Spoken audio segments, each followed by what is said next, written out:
ஆலயம் உனக்காக.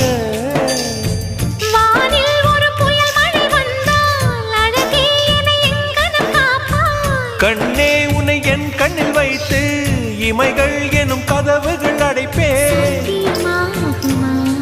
நான் சத்தியம் செய்யவா? தொடு தொடுவெனவே வானவில் என்னை தூரத்தில் அழைக்கின்ற நேரம். உவா